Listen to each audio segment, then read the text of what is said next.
En 1994, una estrella de rock británica hizo una promesa escalofriante. Le dijo a un equipo de documentalistas que quería la cabeza de Phil Collins en su nevera para el final de la década. No estaba bromeando. Llamó a Phil el anticristo de la música. Pero no estaba solo.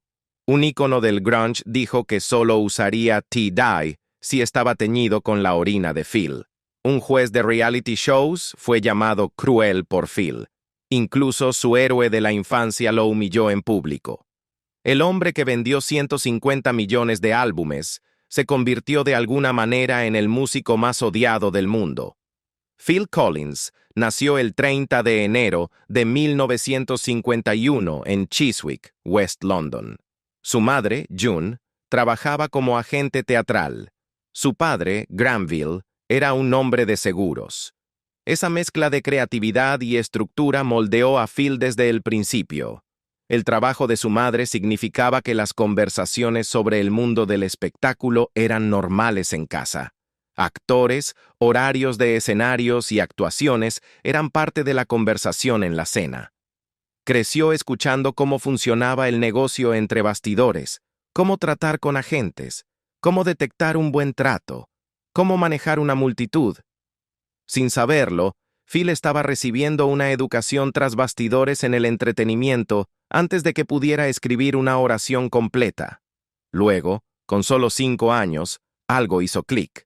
Le regalaron una batería de juguete y le encendió una chispa. Esto no era solo un niño golpeando plástico. Phil tenía un don. Ese mismo año, en unas vacaciones familiares en Butlins, participó en un concurso de talentos. La orquesta comenzó a tocar detrás de él, pero estaban desafinados. El pequeño Phil los detuvo en seco. Les dijo a los músicos que estaban equivocados, y tenía razón.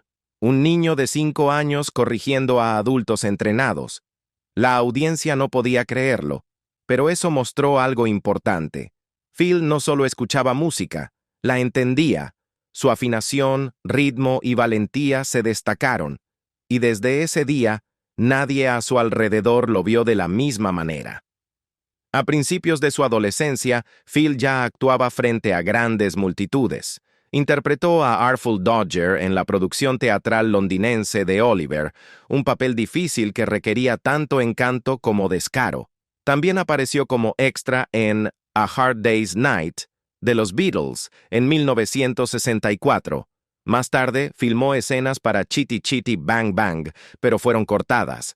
Esa fue su primera probada de lo brutal que podía ser el mundo del entretenimiento. Incluso si hacías todo bien, tu trabajo podía quedarse en la sala de edición. Durante la escuela, Phil no solo actuaba, también formaba bandas. Su primer grupo serio se llamó The Real Thing. El nombre lo decía todo. No estaban jugando. Con otra de sus primeras bandas, Freehold, escribió su primera canción, Lying, Crying, Dying. El título era dramático, pero las emociones eran reales. Mostraba que no era solo un baterista o actor. Tenía historias que contar y la música era la forma en que las contaba. Este fue el comienzo de Phil Collins, el compositor, el líder, el artista. Luego llegó el momento que lo cambió todo. El 28 de junio de 1970, Phil estaba hojeando la revista Melody Maker en casa de un amigo cuando vio un anuncio clasificado. Decía que una banda buscaba un baterista sensible a la música acústica y la guitarra de 12 cuerdas. Esa banda era Genesis. Phil tenía solo 19 años. Se presentó en la casa de los padres de Peter Gabriel en Surrey para la audición. Duró 6 horas. Tocó, cantó coros y simplemente hizo clic con el grupo. Lo contrataron por $10 a la semana. Eso no era suficiente para vivir, así que mantuvo su trabajo en una tienda de música por un tiempo. Pero estaba dentro, y Genesis nunca volvió a hacer lo mismo. Entre 1971 y 1973, Phil ayudó a crear 3 álbumes que definieron la era del rock progresivo de Genesis. Nursery Crime fue el primero en octubre de 1971. Su batería en The Musical Box, una pista de 23 minutos, se volvió icónica. Luego vino Foxtrot, en 1972, donde tocó en Supper's Ready, una canción que muchos fans llamaron la mejor del género. Duró más de 20 minutos y cambió constantemente de compás. 4/4, 7 octavos, incluso 9/08. Y Phil lo mantuvo todo unido. En 1973, Selling England by the Pound alcanzó el número 3 en las listas del Reino Unido. En The Battle of Epping Forest, utilizó 47 instrumentos de percusión, tom-toms, vibráfono, incluso utensilios de cocina. A estas alturas, no era solo un baterista, era un genio con los palillos. Pero en agosto de 1975, Genesis llegó a un punto muerto. Peter Gabriel se fue. Nadie sabía si la banda podría sobrevivir. Lanzaron un proceso de audición masiva para encontrar un nuevo cantante. 400 personas vinieron y se fueron. Cada uno tenía que cantar 3 complejos temas de Genesis. Trajeron nombres como Mick Strickland y Fish de Marillion, pero la respuesta estaba sentada detrás de la batería todo el tiempo. Phil había cantado coros durante años, y cuando dio un paso al frente para probar las voces principales, algo hizo clic de nuevo. El 3 de febrero de 1976 audicionó para Reales. 4 horas después, terminó. Su versión de In the Cage les dio escalofríos a la banda. La verdad es que lo habían querido desde la tercera semana, pero siguieron buscando solo para asegurarse. Lo que la mayoría de la gente no sabía era que, durante todo esto, Phil estaba viviendo una doble vida. Se unió a Brand X, una banda de jazz fusión en 1975. Mientras grababa Wind and Wuthering con Genesis de día, ensayaba o tocaba con Brand X de noche. A veces trabajaba 18 horas seguidas tocando la batería hasta que su cuerpo no aguantaba más. Su primer álbum, Unorthodox Behavior, en 1976, tenía compases como 17/16 y 23/8. Su solo en Why Should I Lend You Mine. En 1977 duró 12 minutos y dejó a los músicos atónitos. Fue una de las piezas de batería más difíciles en la historia del jazz fusión. Phil Collins no planeó convertirse en una de las estrellas más grandes de los años 80. Comenzó con un desengaño amoroso. A principios de 1979, su matrimonio con Andrea Bertoelli se derrumbó. Regresó a su casa vacía en Surrey, Inglaterra, solo, enojado y confundido. En lugar de desmoronarse, convirtió el dolor en música. Arrastró un piano de 1820 al dormitorio y añadió una caja de ritmos. No había banda ni distracciones, solo Phil, trabajando a través de los escombros de su vida. El 13 de febrero de 1981, justo un día antes del día de San Valentín, lanzó Face Value, su primer álbum en solitario. No estaba pulido, no era dulce, era crudo, real y lleno de emoción. La canción In the Air Tonight golpeó a los oyentes como un puñetazo en el pecho. Para agosto, alcanzó el número 19 en el Hot 100, mientras que Endless Love, de Diana Ross y Lionel Richie, se mantenía en el número 1. Ese contraste lo decía todo. Mientras el mundo celebraba el romance, Collins lo destrozó con tambores atronadores y un silencio inquietante. Esos tambores no eran normales. De hecho, fueron un accidente. El sonido provino de un estudio en Shepherd's Bush, donde Collins estaba grabando con Peter Gabriel. El productor, Hugh Padgham, dejó accidentalmente un micrófono encendido, un micrófono que solo estaba destinado para hablar, pero lo que salió de él fue magia. El micrófono estaba comprimido y gated, cortando el eco y convirtiendo cada golpe de batería en algo explosivo. Nadie había escuchado baterías así antes. Usaron el efecto en In the Air Tonight y el mundo se dio cuenta. Ese sonido llamado gated reverb se convirtió en la firma del pop y rock de los años 80. Collins lo usó de nuevo en Against All Odds y I Don't Care Anymore. Genesis lo usó en Mama. Pronto todos lo copiaron hasta que llegaron los años 90 y las bandas querían algo más natural de nuevo. Pero incluso hoy artistas como Beyoncé y Lorde traen ese sonido de vuelta, mostrando cuán lejos llegó el error de Collins. Y no se detuvo ahí. En 1982 lanzó Hello, I Must Be Going, un álbum lleno de alma, ritmo y corazón. Alcanzó el número 2 en el Reino Unido y el 8 en los UU. Su versión de You Can't Hurry Love llegó al número 1 en Gran Bretaña. Luego vino No Jacket Required en 1985, y eso lo cambió todo. Esta vez, Collins abandonó los temas de desengaño. Quería algo alegre. Trajo a Sting y Peter Gabriel para los coros, y se inclinó por los temas bailables.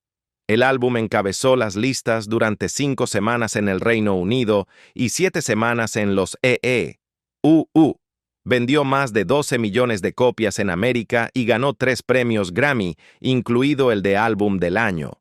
Solo ese año, Collins tuvo 3 éxitos número 1 en los UU, más que nadie en 1985. Entre 1984 y 1990 fue imparable. Consiguió 13 éxitos entre los 10 primeros en los Estados Unidos. Against All Odds le dio su primer número 1 en solitario en América. La canción le valió un Grammy, pero los Oscar lo ignoraron. Voló a Los Ángeles listo para actuar, pero en su lugar eligieron a un bailarín. Collins nunca lo olvidó. Bromeó al respecto en el escenario durante años. Para 1977, con el lanzamiento de And Then There Were Three, algo había cambiado. Follow You, Follow Me irrumpió en el top 10 del Reino Unido y el top 40 de los Estados Unidos. Era pegadiza, era suave, era pop. Para los fans acérrimos de Genesis, fue una traición. Estas eran las mismas personas que habían memorizado canciones de 10 minutos sobre bestias míticas y reyes moribundos. Ahora estaban obteniendo canciones de amor. Simples. Esa punzada no desapareció. Genesis siempre había sido una banda masculina, complicada, de gran peso masculino y orgullosamente no comercial. Bajo Collins, eso cambió. Su nuevo sonido atrajo a una audiencia más amplia, especialmente mujeres. La banda estaba creciendo en popularidad, pero para los primeros fans sentían que estaban perdiendo su alma. Luego vino Invisible Touch, en 1986. Fue un disco pop en toda regla, y explotó. La canción principal alcanzó el número 1 en el Billboard Hot 100 de Estados Unidos. Genesis nunca había hecho eso antes. El álbum vendió más de 6 millones de copias solo en Estados Unidos.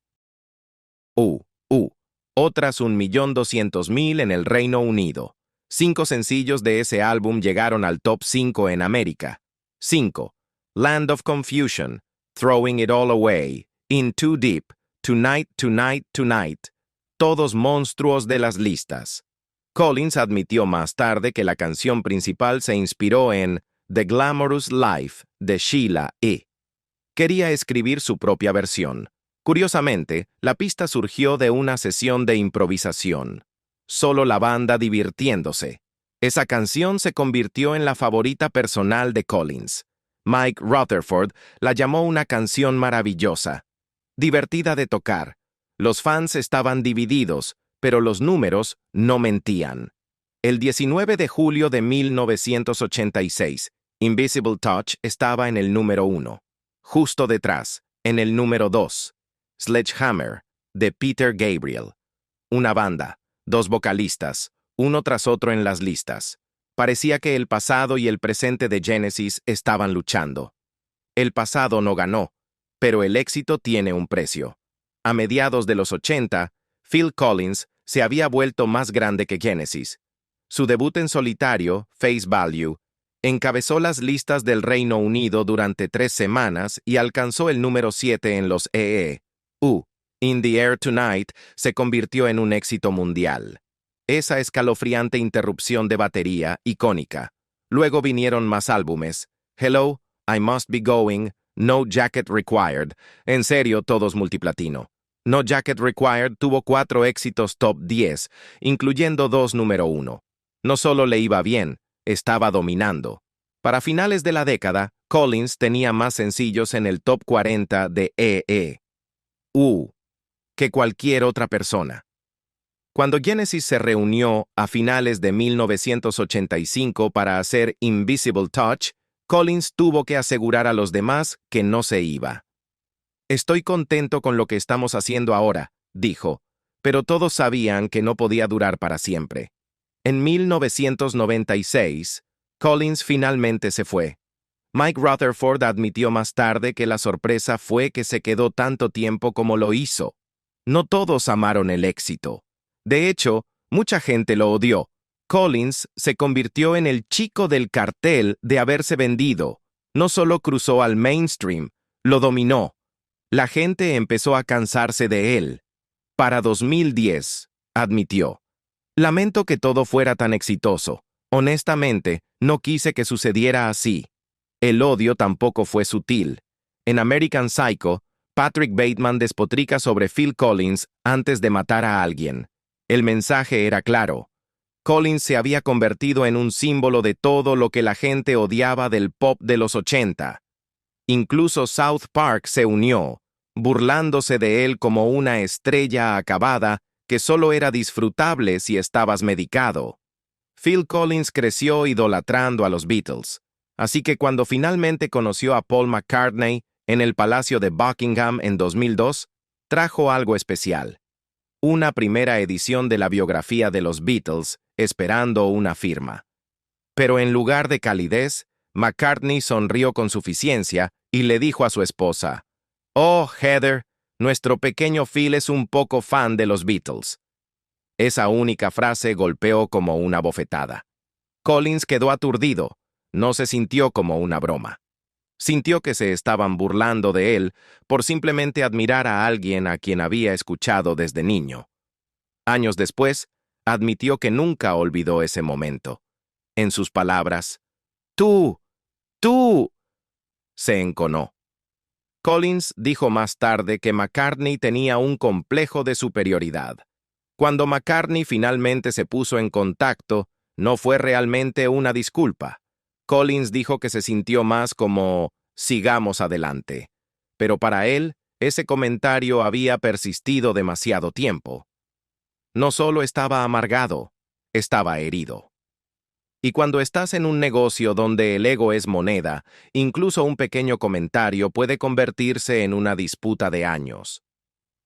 Simon Cowell tampoco se libró fácilmente. En 2005, Collins dejó claro que no tenía paciencia para Cowell o su tipo de crueldad. «No tengo tiempo para Simon Cowell», dijo. «Es simplemente cruel». Un incidente se le quedó grabado. Cowell le había dicho a una mujer que cantaba en barcos, «Nunca subiría a un barco en el que estuvieras cantando porque se hundiría». Eso para Collins no era crítica, era humillación. Rechazó ofertas para aparecer en programas de talentos como American Idol. Para él, eran formatos sin vida donde el arte no importaba, solo los ratings, dijo. Ir a uno de esos programas sería como golpearme la cabeza contra la pared. Para Collins, el problema no era solo Cowell, era lo que representaba, un sistema de tipo fábrica que creaba estrellas derribando a la gente. Luego vino el Britpop, y vino con dientes. Noel Gallagher, líder de Oasis, convirtió a Collins en un objetivo personal. A principios de los 90, Gallagher declaró la guerra a lo que llamó música de McDonald's. Phil Collins y Sting, dijo, estaban en la cima de esa lista. «Quiero la cabeza cortada de Phil Collins en mi nevera para el final de esta década», le dijo a un equipo de documentalistas en 1994. «Si no la tengo, seré un fracaso. Gallagher luego se suavizó un poco, admitiendo que estaba siendo dramático, pero nunca cedió realmente. Siguió llamando a Collins el anticristo de la música. Collins tampoco se contuvo. Dijo que los hermanos Oasis eran simplemente tipos horribles, groseros y no tan talentosos como creen. Aún así, admitió que le gustaba su música, incluso mientras ponía los ojos en blanco ante su comportamiento. No era solo personal, era generacional. El Britpop quería rebelión, y Collins era pop pulido de la vieja guardia. Kurt Cobain tenía su propia opinión, y fue brutal. En una entrevista de 1992, el líder de Nirvana se lanzó en una diatriba que arrasó con todo lo que Collins representaba. Se burló del soul masculino blanco, los dibujos animados y los instrumentos de viento, y dijo que odiaba las camisetas tie-dye, a menos que, bromeó, estuvieran teñidas con la orina de Phil Collins y la sangre de Jerry García. Cobain no odiaba a Collins como hombre, odiaba lo que representaba, pop comercial que, en su opinión, era inauténtico y sin alma. No era solo cuestión de gustos, era cuestión de valores. Para Cobain, Collins era el símbolo de todo lo que el grunge intentaba destruir. Y aunque los dos nunca se enfrentaron cara a cara, las palabras de Cobain perduraron. Él quería acabar con una era, y Collins casualmente era su cara. Pero el dolor de Collins no fue solo público, fue personal. Sus matrimonios fueron tormentosos y sus divorcios fueron aún peores. Se ha casado 3 veces. El primero terminó en 1980. El segundo, en 1996, le costó 17 millones de libras, alrededor de 34 millones de dólares. Pero la separación más impactante fue en 2008.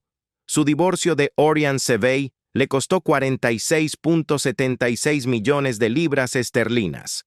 En ese momento, fue el acuerdo de divorcio de celebridades más grande en la historia británica. Incluso el muy publicitado pago de McCartney a Heather Mills fue menor. En total, Collins perdió alrededor de 84 millones de dólares en acuerdos de divorcio, casi un tercio de toda su fortuna. Los titulares no fueron amables, lo llamaron desafortunado en el amor, pero lo que vino después empeoró las cosas. Después de reconciliarse brevemente con Cevey a fines de la década de 2010, ella lo dejó repentinamente por mensaje de texto y se casó con otro hombre en Las Vegas. El verdadero giro. Ella se negó a abandonar su mansión de 40 millones de dólares en Miami. Con su nuevo esposo, supuestamente contrató guardias armados, bloqueó cámaras de seguridad y cambió las cerraduras. Collins los acusó de organizar una toma de posesión. Cevey, a su vez, exigió 20 millones de dólares diciendo que Collins le había prometido la mitad del valor de la casa. Él lo negó. La batalla legal se prolongó hasta 2022. Un juez desestimó las demandas de Cevey después de que ella violara repetidamente las órdenes judiciales, pero el daño ya estaba hecho. Collins había sido humillado públicamente de nuevo. La mujer en la que alguna vez confió había amenazado con divulgar información privada si él no pagaba. Ya no era solo un divorcio, era una guerra. Y luego estaba Lily, la hija de Phil Collins. Ahora una estrella por derecho propio, ha hablado abiertamente sobre su tensa relación. Sus padres se divorciaron cuando ella tenía solo 5 años. Collins no estuvo mucho tiempo presente y la ausencia dejó cicatrices. En sus memorias de 2017, escribió: «Te perdono por no estar siempre ahí cuando te necesitaba».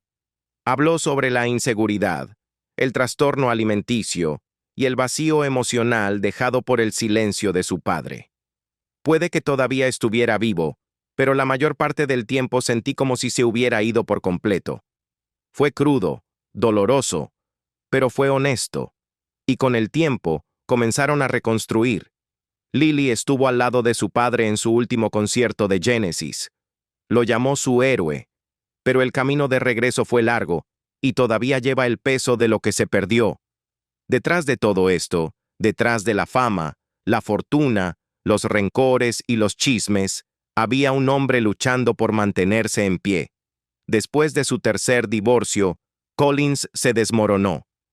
Comenzó a beber temprano por la mañana. Vino a las 11 de la mañana, vodka después. Casi lo mata. Desarrolló pancreatitis, sufrió daño nervioso y, finalmente, no pudo tocar más la batería. Phil Collins no era solo una estrella de rock. Se convirtió en un nombre familiar tanto en las listas de éxitos como en la pantalla grande. En 1988, dio un paso audaz hacia la actuación con la película Buster. Interpretó a Buster Edwards, un hombre que ayudó a llevar a cabo el famoso Gran Robo del Tren de 1963. La película tuvo un buen desempeño, especialmente en los Estados Unidos, recaudando más de $540,000. Pero lo que realmente despegó fue la banda sonora. La versión de Collins de A Groovy Kind of Love se convirtió en un éxito masivo. Alcanzó el número 1 tanto en el Reino Unido como en los EU. Otra canción de la película, Two Hearts, también encabezó las listas de Billboard de EU, e incluso ganó un Globo de Oro. Collins había logrado algo muy raro. Era un actor exitoso y un músico exitoso a la vez. Poco más de una década después, alcanzó otro punto alto. En 1999, Collins trabajó con Disney en la película animada Tarzán. Escribió e interpretó You'll Be in My Heart, una balada suave y emotiva, que se convirtió en el corazón de la película. La canción permaneció en el número 1 en la lista de música contemporánea para adultos durante 19 semanas.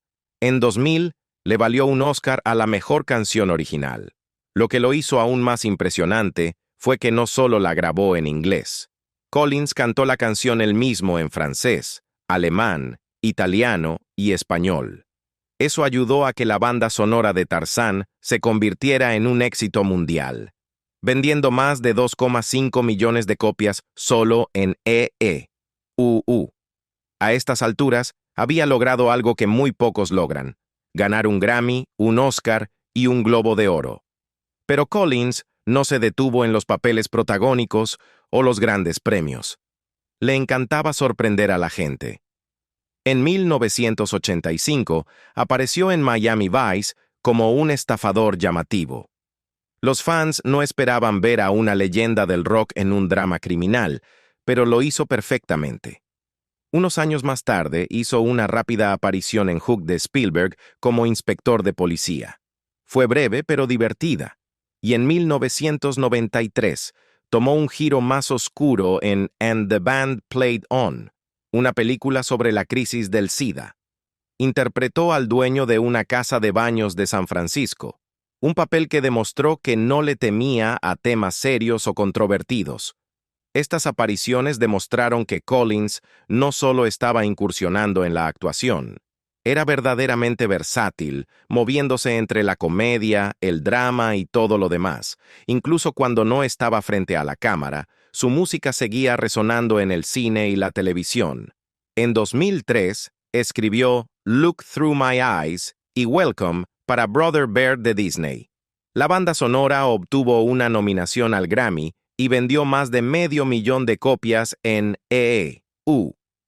También apareció en Los Simpson interpretándose a sí mismo en un episodio, y por supuesto su icónica canción In the Air Tonight se hizo aún más famosa gracias a ese inolvidable comercial de batería de gorila para Cadbury en 2007. Sus canciones seguían apareciendo en programas, anuncios y películas. Prueba de que su sonido nunca abandonó realmente el centro de atención. Pero entre bastidores, su cuerpo se estaba desmoronando. Había estado tocando la batería desde los 5 años. Décadas de inclinarse hacia adelante detrás de una batería finalmente aplastaron su médula espinal. En 2007, durante una gira de Genesis, se dislocó una vértebra en el cuello. Ese fue el comienzo de un daño nervioso grave. Ni siquiera podía sostener las baquetas correctamente. En un momento, tuvo que pegárselas a las manos solo para tocar. A finales de los 60, no tuvo más remedio que dejar de tocar la batería por completo. Para alguien cuya identidad se construyó alrededor del ritmo, esa pérdida fue devastadora. Aún así, no se rindió. Se sometió a una cirugía mayor en 2009 y nuevamente en 2016. Pero las cosas no mejoraron mucho.